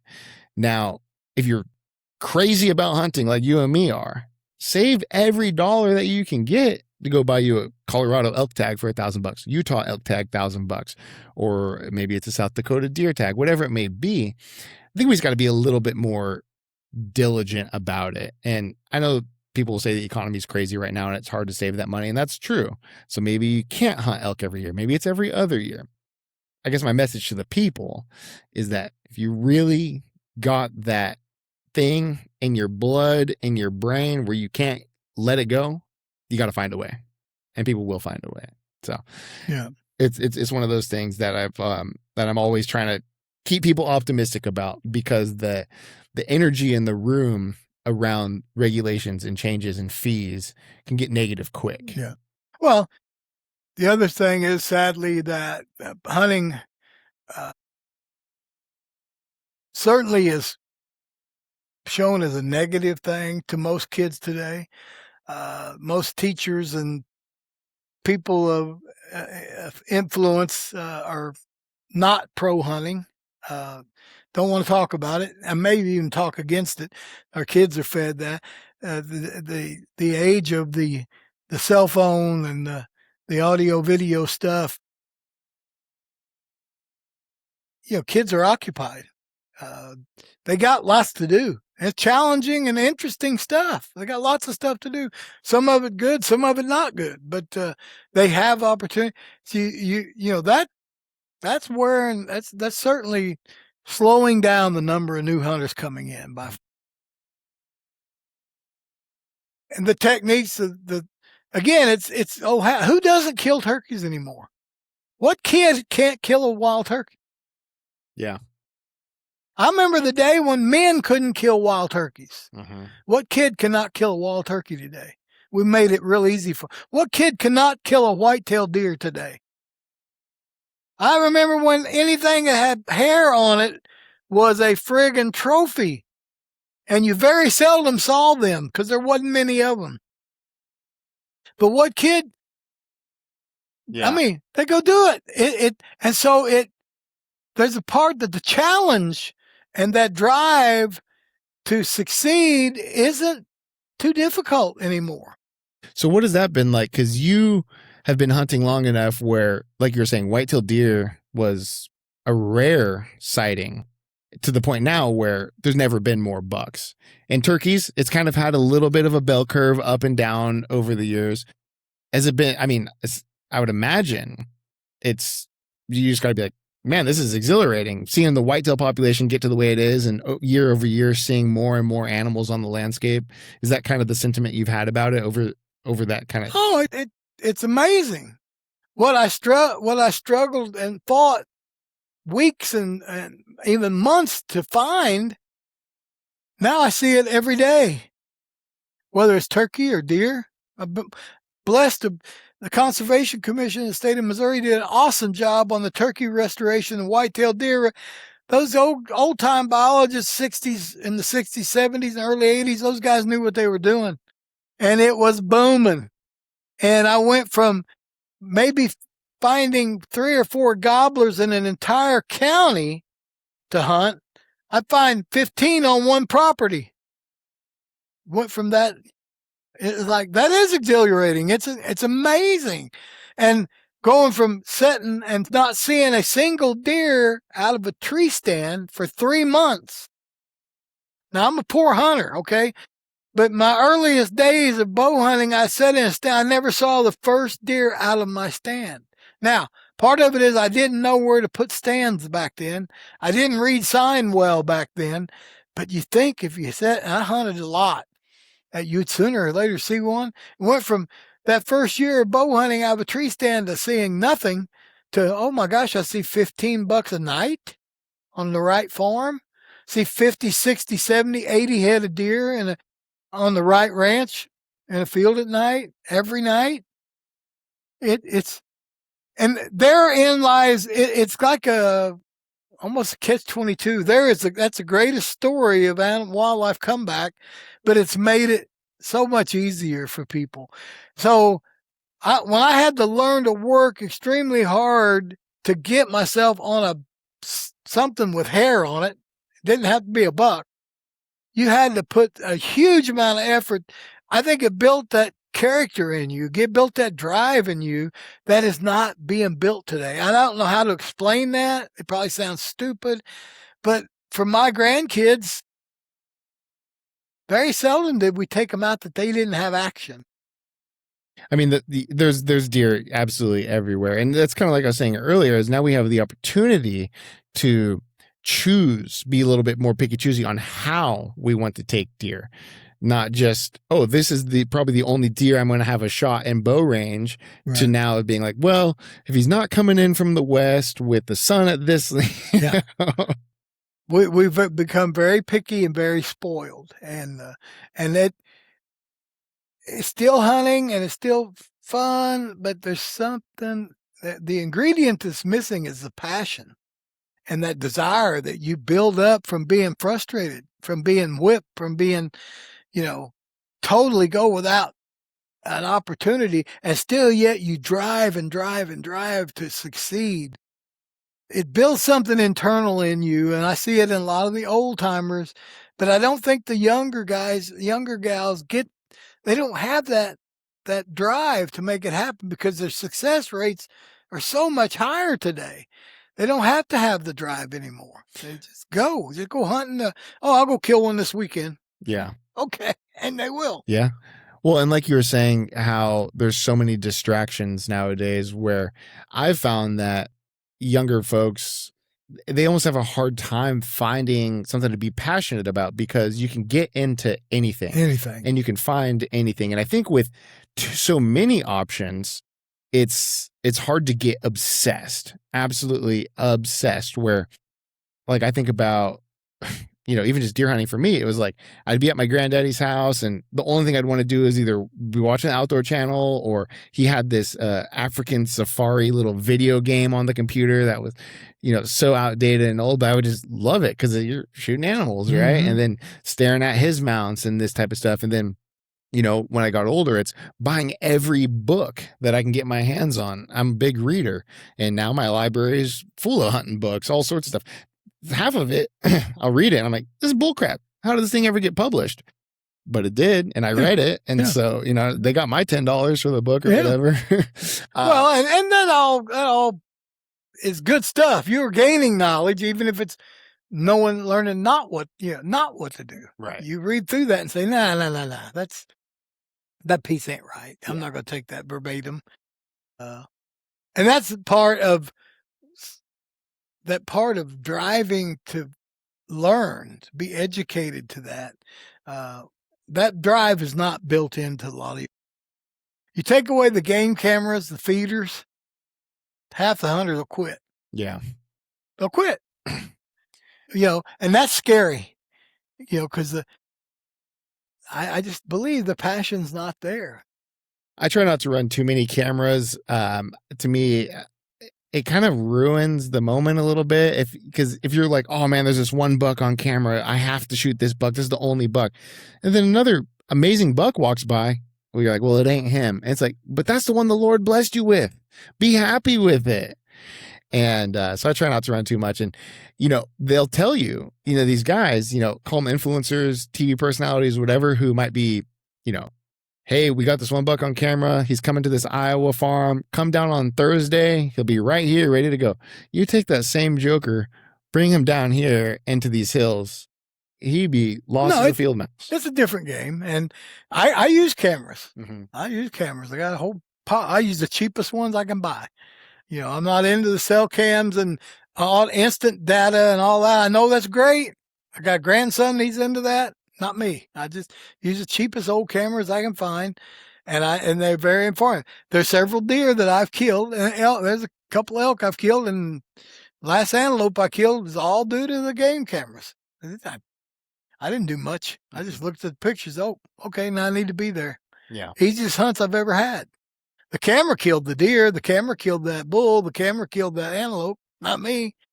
I didn't do that, but put the camera out. It did all the monitoring and telling me what time it's coming, what direction it's coming from, who it's with, what direction it's leaving. Pretty good information, So I'd use them. But if the cameras all disappeared today, would I still kill something? Yeah, I still be hunting, still be killing something. Mm-hmm. No problem with that. But so yeah, we're at a different age. The young guys, the young gals today, they've grown up differently. They started differently. And if they don't admit that it's a different age, if they don't admit, they have an advantage.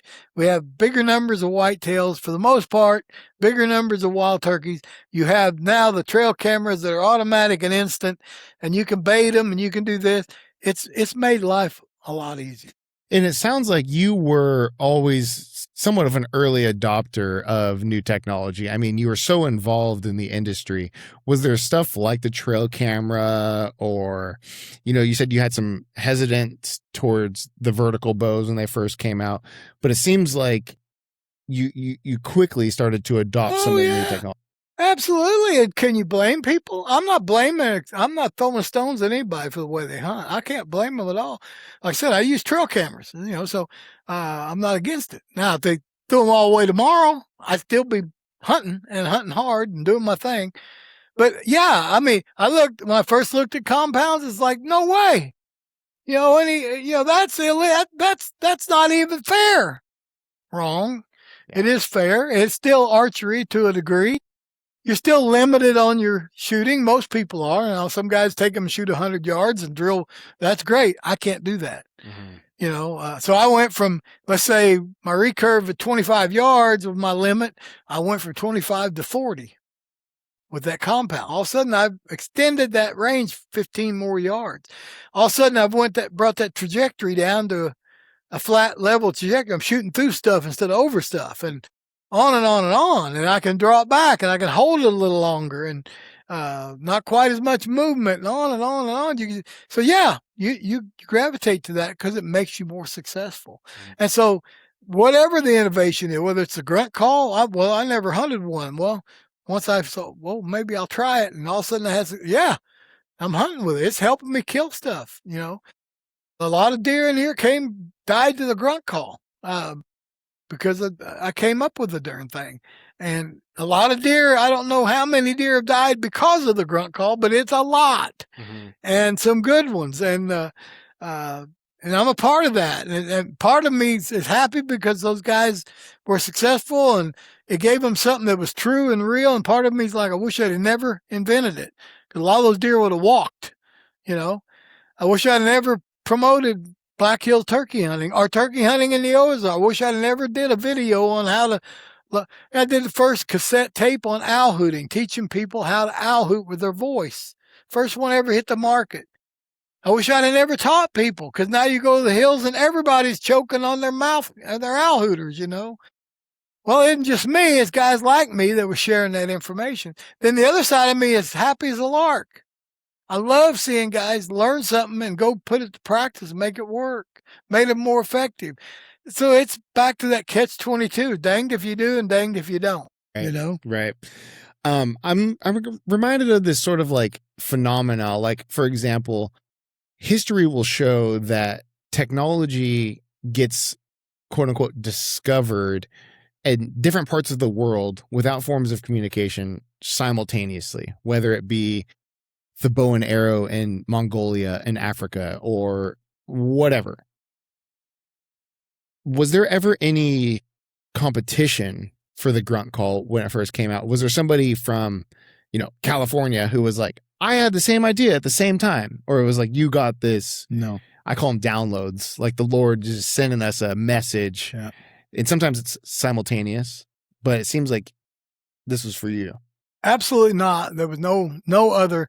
It was interesting. I won't name names, but famous biologist came to my office, been studying deer in his college days, came to my office going, what the heck is this? He'd heard about it. I said, here you're studying deer and you don't have it? You never heard it? You got deer and, wasn't pen race situation, but very limited, controlled situation, and he never heard of it. I had guys like Fred Bear, which a lot of young guys don't know who Fred Bear is. Well, he's a pretty important guy in the bow hunting industry. Fred Bear shook his head when I asked him, Fred, have you ever heard of deer grunt? Never heard of it.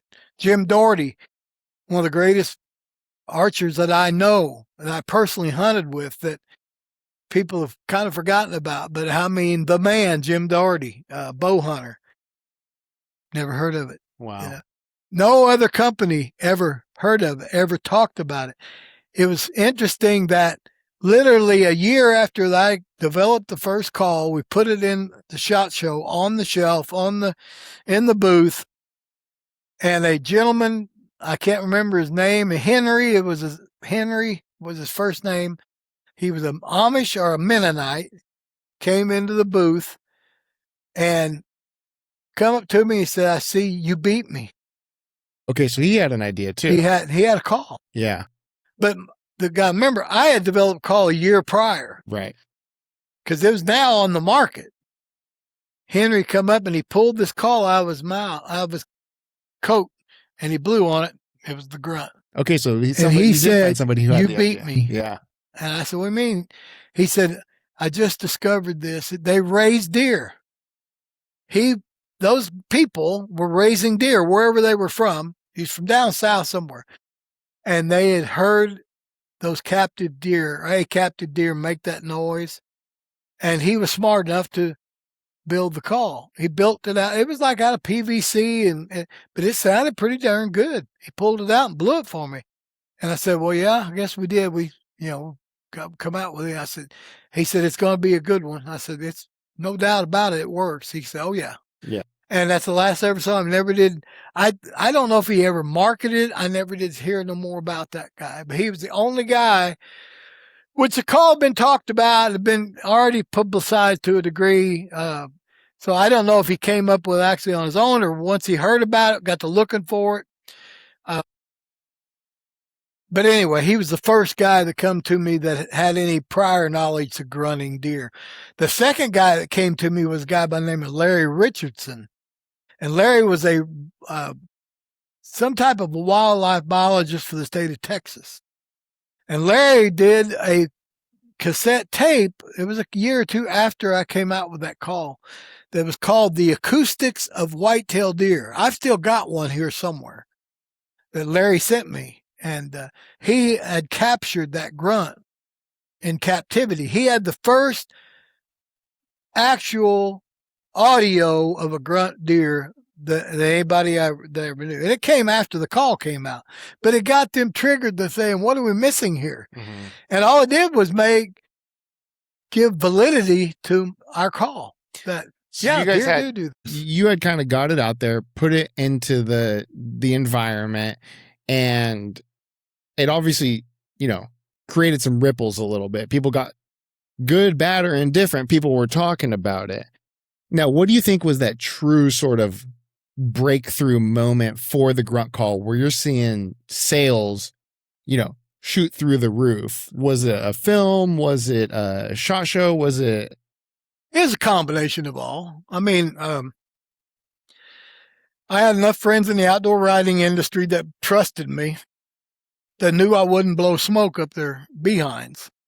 And when I tell them, boys, I'm just telling you, I've called deer in, bucks in using this call. And I'm not the only one that's done it. Some of my friends have done it. My brothers have done it. Some of my hunting buddies have done it. It's legit.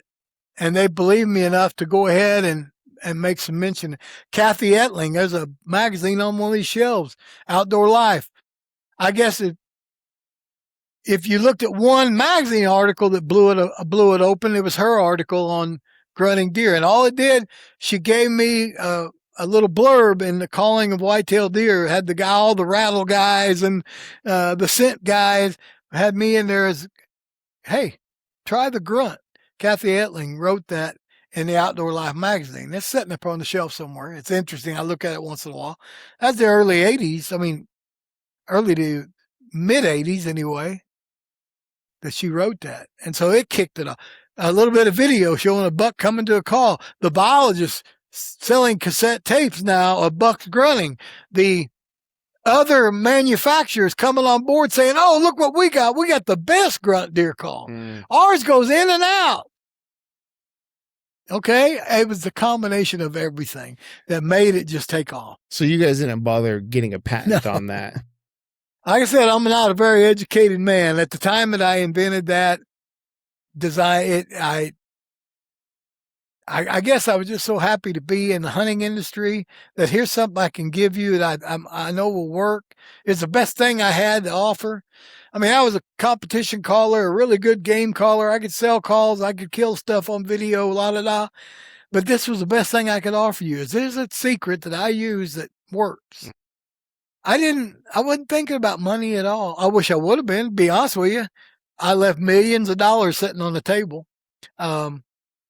Okay, good Lord knows that some people can't handle fortune. So I'm probably one of those guys, Well, you can kind of take a look around, though. Had it not been for the grunt call, your hunting career could have been a very different. Sure, it could have been. Very different. Yeah. Very different. I don't know that, it helped me any more than winning a world title calling competition. Probably not. Yeah. Because it's interesting. Once the grunt call got established, everybody was grunt. Everybody was an expert on grunting. Everybody overnight was an expert, you know. They went from never ever hearing the sound, never knew a deer did it, wouldn't be caught dead with one in their hand, to all of a sudden, oh, I've been doing this for years. You know, people cannot be honest with themselves. You know, they just can't. And they can't say, oh my gosh, you know, before you came along, I didn't know anything about that. You know, they're not going to now. Oh yeah, we've been doing that for my dad, my grandpa did that. You're full of baloney. You know, just go blow smoke somewhere else because I already know. I've been there, done that, and so you know it gave me it gave me validity that if I say something, I believe it. Okay. If I tell you a hunting story or trick, I believe it. I'm not telling you to, I could care less whether you believe me or not. It don't matter to me because you're nobody to me. It means nothing. You don't help me do nothing. I rely on myself in the woods, and that's what I do. It's a personal deal to me to fill my tags. It's not relying on anybody else. So I don't care if you believe me or not, but it gave me validity. People say, you know, he's not one to blow smoke. If he says it's working, then it's working. And that's all I care about. Yeah. And I love using the grunt. You know, as when I first started getting into deer hunting, it was kind of essentially in that starter kit. You know, you get yourself some rattlers, a grunt call. No, the bleat is, I think, also a fairly effective tool. Sure. Was that already established by the time the grunt came around? Or okay. Yeah, it was established. It was actually Loman had a bleat deer call and they had a snort deer call in their line when I went to work for them. So yeah, they were already established. The little bleat call was called the Alaskan deer call because someone in Alaska it was designed as a quail whistle. Someone in Alaska, some thinking hunter, took the thing in the woods and started blowing it as a distress call. And deer and bears come to it. It's crazy. And so all of a sudden it became the Alaskan deer call. And all it was a bleat, you know. So you're communicating with deer, but nobody believed it. Nobody used it. They didn't sell very many of them. If you talked about bleeding deer, nobody paid no attention to you. But I'll tell you this, you take the Midwestern boys and the Northern boys, back in the day when you talked about rattling, none of them put any weight in rattling white-tailed deer. None of them. None of the experts. It took some TV and some video and some outdoor writers writing about it and some pictures to say, hey, it works other than in Texas. Because back in the day, it was like that only works in Texas where the buck-doe ratio is da-di-da-di-da. Right. You know? So rattling wasn't even popular out of the state of Texas to very few people. So the whole thing just blew open. The grunt deer call was the key, that it blew it wide open that, my gosh, you can communicate with these deer and buck deer. The bleat deer called more does and yearlings in than it did anything else. Right. The grunt calls in more bucks than it did anything else. The rattle calls in more bucks than it did. So as you see, wow, see more bucks, it gave it validity. And so then all of a sudden, all across the United States, you got the grunt, rattle, and rollers coming on board, you know? Yeah. And I laugh. It's just comical because they all act like they just invented and done something. And it's like, boys, it's nothing new. It's just getting spread. The words are getting spread, you know? Well, it's got to be like, you know, at a certain point, it's just out of your hands and it's just flying away. I mean, it just takes on a whole life of its own. And I think I like your perspective on it, where it's like more than anything, you were a part of the thing. You were able to contribute to the thing that you love so much and that you have gotten so much from. I'm a big believer in giving from which you take. So if you're taking from the woods, make sure you're giving back, whether it's through conservation. Maybe if you love taking ducks, give Ducks Unlimited a couple bucks every year, you know, whatever it may be. If you're just a taker, I think that I sleep better at night giving back a little bit. Right. You know, it's like I said, I'm on both ends of the spectrum. It's a catch-22. One point, I hate it. I hate that I invented it. I hate that it gave more people opportunity, made more deer hunters successful. Part of me doesn't like that. But the other part of me goes, that's awesome. you help these guys learn something, and they in turn have helped other people. And so it's I get that feeling. It's only maybe from a kind of a personal perspective where, I've created my own problems, created more people, created more pressure, created more this, that, and the other. I helped do that, but it would have come around eventually. Mm-hmm. The deer population, what made it so unique, the deer population was exploding at that time. And so the whole thing it wouldn't have been long. It would not have been long at all that the next guy would have heard the grunt and said, wow, did you hear that? Because just from sheer numbers, you're starting to see and have more deer around you on a regular basis. So you're going to hear the sound and you're going to learn the meaning of it and realize the only time you hear it in any expanded form, in other words, a huge amount of time that you hear it is going to be during the rut. So, okay, now, even though the grunt works year round, people don't use it year round, it works year round because deer grunt year round. And that's the other thing. Some of the things like that where the doe buck grunt, you can't tell the difference in a buck and a doe grunt. People say, they have different tones, but from a distance, you can't tell. You have to look at them for the most part. You got 3-year-old doe and a 3-year-old buck, and they do a grunt. It's pretty hard to tell which sex they are. So you get a lot of misinformation, that grunting is only, oh my gosh, don't want to grunt loud, grunt soft, don't grunt when they're looking, don't do this, don't do that. That's all baloney. I mean, but they have nothing else to write about. See, they can't come up with any new invention. They got to try to tear down what you've had, to make it look like they know more about it. Well, they don't. They absolutely don't, no matter what. But I found that, and no matter what people do, I occasionally see a new item, a new process, or generally it's a new, homemade technique to build something. It's like, why didn't I think of that? To this day, that's what I'm looking for. Mm-hmm. I'm waiting for the next guy to go, Brad, if you do this little whistle wheeze thing, man, them bucks come running. Well, I want to do that, but I'm not seeing it. I was surprised to see there's a guy who came across my Facebook the other day, and he's got this duck call that does a Drake call incredibly well, but it's also a phenomenal widgeon whistle. Mm-hmm. And it's just like a little disc looking thing. And I'm like, people have been hunting ducks for over hundreds of years now. And this guy is doing something I've never seen. And I'm a collector of old Outdoor Life magazines, and I'm reading stuff from the 30s and the 40s and the 50s. And here this guy is in like North Dakota or something like that. And he's got this freaking awesome new call. Yeah. That I'm like, I have to have that. Isn't that neat? I love see something like that. That's neat. And that's what I'm starving for. Mm-hmm. Where's the next little widget like that? Yeah. And it don't have to be a total new invention. It's just hey, I've improved upon this thing, but it's just hard to come by that. But still, Ian, you got doubters. I invented that antelope challenge call. Okay. The first place I went with it to Wyoming, to a giant ranch to hunt antelope with it, to prove its validity, which I already knew was going to work because I already had an inside track. I had a guy by the name of Mel Dutton that I was working with, who's the greatest antelope archery hunter, decoy guy ever. He invented the decoying technique of antelope, invented the Dutton decoy. He blows no smoke. What he says is what it is. And I was hooked up with Mel. And matter of fact, I made sure Mel signed off on the sound before I ever put it out.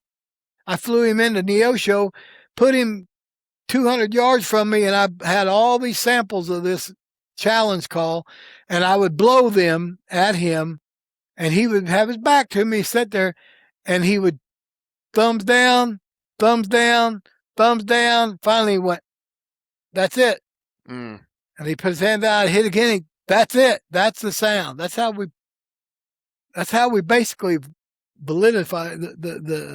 validated the sound of the antelope. Well, then I took it west. Pull into the ranch we're going to hunt on. Beautiful big ranch.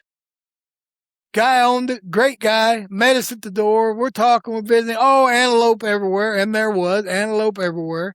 We're going to test out our new call and decoy and all that.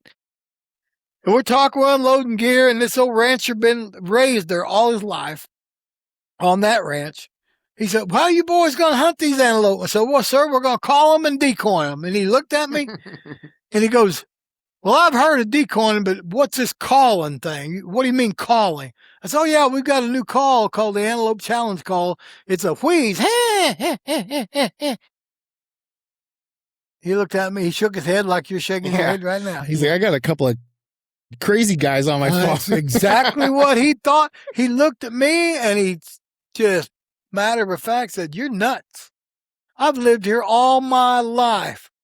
Thousands and thousands and thousands of antelope every day antelope. I ain't never heard that sound." Well, I already knew Mel Dutton knew what he's talking about, so I was still but it still like punched me in the face. I said, "Oh my gosh, this is another deer call battle that even the deer hunters don't know anything about it." Mm-hmm. Here, even the ranchers knew nothing about the antelope challenge sound. And they live with them. And so were you guys able to go out? And We went out, captured the video. We captured the antelope doing it.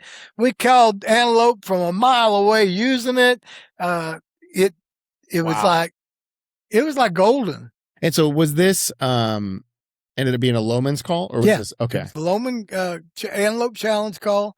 I built it in the early 90s, and we produced the video about 93 or 94, first Antelope Challenge video, using the call and decoying antelope, and it was, I mean, it's almost criminal how well it worked. You know, I'm getting an antelope tag this year. I have enough points in Nebraska to draw one.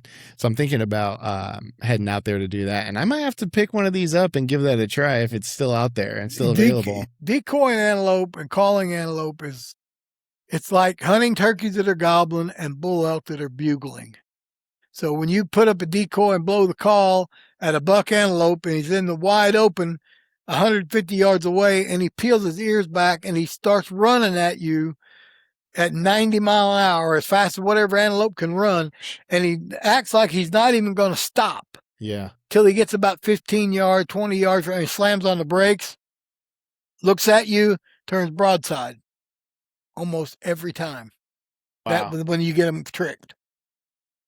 They'll run straight at you, slam on the brakes, sometimes at 30 yards, 25 yards, 15 yards, but they'll slam on the brakes, and they'll look at you, and they will turn broadside to let you see how big they are. Perfect deal. It's the best big game hunt for the money out there, excitement wise. I think antelope's an underrated species, and they're absolutely beautiful animals. I heard they're great table fare as well. They're good eating. You take care of them like you should. Clean them up. Keep everything clean while you're quartering, skinning them. Keep the hair off of them. They're very good eating, and they are challenging, and they're absolutely gorgeous. So. Do you find that the antelope call is seasonal? Does it work better a certain time of the year? It is, in my personal opinion, is seasonal to the hunting degree.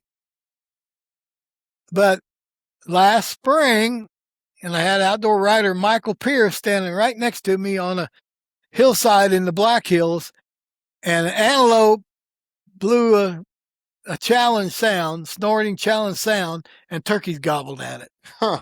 And Mike looked at me. I said, "Yep, it's dual purpose now, buddy." I said, we have to use this call for a locator. You know? So I don't know that.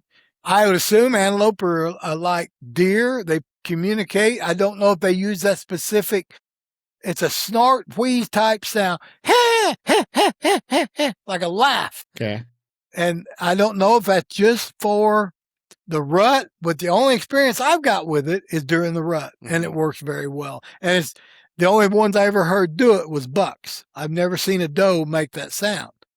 So, but I don't live with them. I just hunt them once in a while. So, yeah, I'm gonna have to give that a try. That sounds really interesting and a lot of fun. It is. So you've hunted. I mean, I'm sure piles of the states, and it sounds like after kind of this conversation, the Black Hills is sort of your favorite to hunt. Would you say that is accurate for turkey? Yeah. Do you have a state? Anywhere for elk. Anywhere for elk, right? Anywhere that has mountains for elk, and don't even have to have mountains, but anywhere for bugling elk. I've killed some elk in the prairie that bugled their heads off. It was not as pretty a picture, but the sound that encircles that hunt is just incredible. So I know, especially you get a place like Utah and you got just that ridiculous landscape in the background. It's just like, yeah, it's to me, I'm just like, man, a non-believer needs to come right here. Yeah. And see this. Right. Because no man, I mean, we can hardly comprehend it. Right. No. If you can't find the Lord out there, you can't find him. Yeah. People have told me that Christianity is very, very important to you. How do you feel as though your faith in the outdoors have woven over the years? Have you found, I've heard some guys say that being out there with other guys, whether it's a duck blind or a deer stand, whatever it may be, it is somewhat of a soapbox or a platform for them to share the gospel with their friends and their colleagues. What has that intersection been like for you? Well,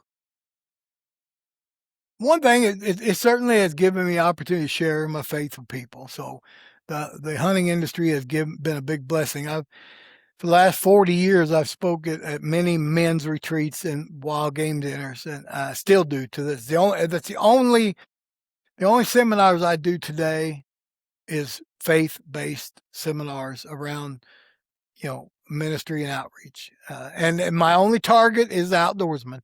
I can't relate to the businessman. I can't relate to,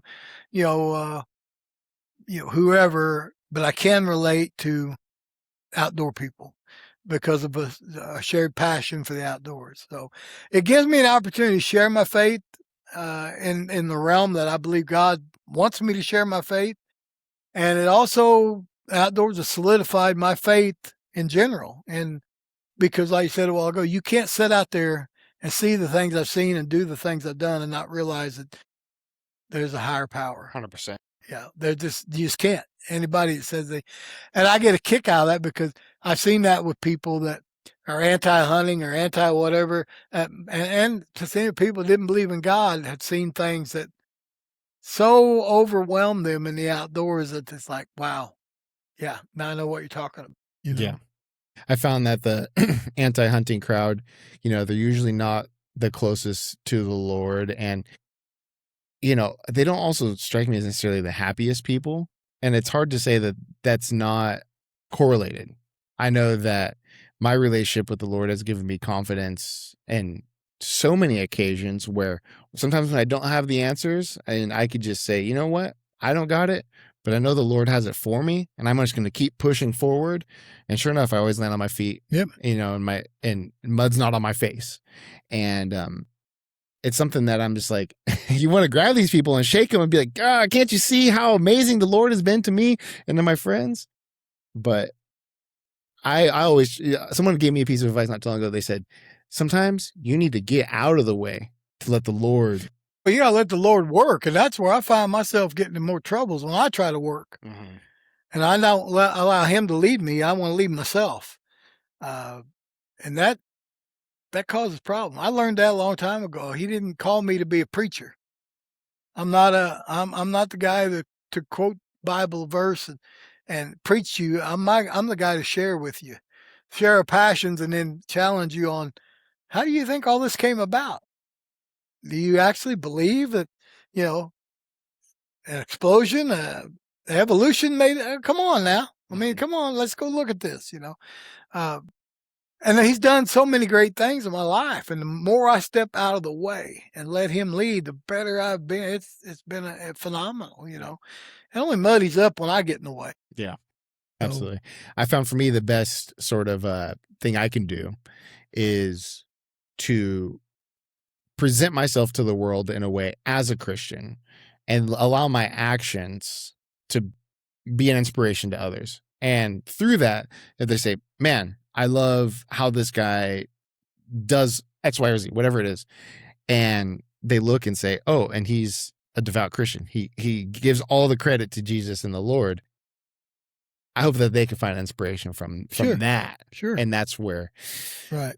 For me, and I'm reminded of something kind of unrelated to the hunting industry. It's always there's a contemporary country artist. You may have heard of him, Tyler Childers. You know any of his songs? Name. He's got this one song called Hallelujah off of an album that wasn't very popular. But the video is this beautiful video of a sinner, a drunk, totally screwing up, and all of his friends are patient and accepting of him, and he ends up passing and going to heaven. And the point I'm getting here with this video, though, is you go to the comment section, thousands upon thousands upon the thousands of comments, people being like, I live in Malaysia. This video has changed my relationship with the Lord. All of these testimonies. And I sit there and I'm just like, no matter what this guy does with the rest of his life, I think he just punched his ticket right there by creating this piece of art that is so tied to the Lord's message and the mission that the same way that people get downloads, he got that. And the Lord worked through him on that. And it touched all these people's lives. To me, that is so powerful and so beautiful. And I think in a way, we're all should be seeking something like that. Sure. Whatever it may be. If it's making outdoor videos or podcasts, whatever it is, to me, that's my North Star, right, in a way, is how can I benefit the mission? Because as we know, evil can be powerful. And it's around every corner nowadays. Every corner.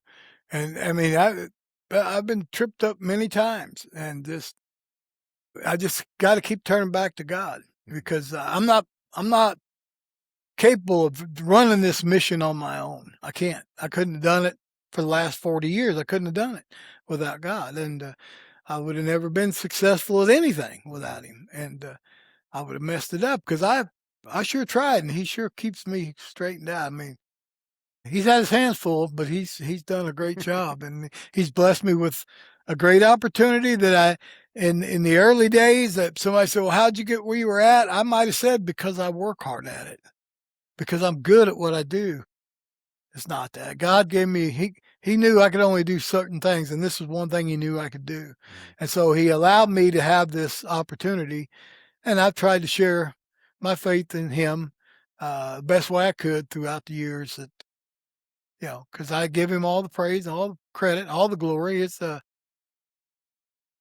just a blessing, and be able to share that with people who have the same desires you have, as being, I want to be outdoors, I want to be hunting, I want to be fishing, I want to be in. So he's put me in a position to allow me to share with people who have those same desires. It makes it a pretty good fit. It just really makes it a good fit. Absolutely. Well, I want to be cognizant of your time. I don't want to take up too much of it. Good. But is there anything you want to, any kind of closing words that you want to let the people know? Anything you? Not really. I'm just a good old boy that loves to hunt and fish, loves to share the outdoors with people, love to be successful, like to see other people successful. So, anything we can do to help each other out, spread the word, pass the message on how to be good, ethical outdoor people, then that's what we should be doing. I'm still looking for that silver lining, finding that new technique or new call or a new widget that'll help me even be more successful. I guess, the only thing I want to share with people is to take the outdoor experience for yourself personally. Quit trying to impress other people. Like you mentioned earlier about certain bucks, and here's a gift. Come on, guys. I'm going to tell all the trophy guys out there right now, give me a break. 30 years ago, you wouldn't even kill a deer, much less kill a monster buck, okay? That makes you mad, but it's the truth. You're blessed, to have these opportunities we have. So, hey, if that's your cup of tea and you want to hunt big bucks, do your thing. But if I want to shoot a spike, leave me alone. Just go pound sand, because I have no desire to hear that. It's we've been born and we've been raised and we're blessed with great hunting opportunity, great equipment. It's made it easier for us to do. Some people got lots of money and they're able to buy land and feed the deer and put the food plots out and keep people run off and limit the hunting and on and on. But some people don't. They got to hunt, every day, weekend warriors, whatever, and they have just as much as right to do what they do. So, be a little lenient when it comes to that. Somebody's not doing exactly the way you do it. Great. You don't have to like it, you don't have to promote it, but just realize that it's hunting. Yeah. I said earlier, I fought that trap of being going from a recurve to a compound, hating it for a year or so, just hating. Would have signed petitions, would have went to the state house, would have tried to stop the influx of compounds. Mhm. You know, I was there. Now I'm shooting a crossbow and glad of it, and so happy that I got a crossbow I can shoot. And but still, there's people hate you for that, and I just laugh. It's like, well, someday you'll learn. When you get a few more whiskers and a few more things happen to you, and a few more aches and pains, you'll realize that, you know, and you look at it and say, like what you mentioned earlier, you gravitate to things that makes you successful. So if you can be successful going from a recurve to a compound, and I can continue success by going from a compound to a crossbow, and I'm going to do it. Right. I'm going to do it. So Absolutely. to each his own for the most part. Well, Brad, thank you so much. You've been a huge inspiration to myself and thousands upon thousands of other. It was an absolute pleasure talking to you. Appreciate you, man. I'm glad to come out. Thank you so much. You bet. All right.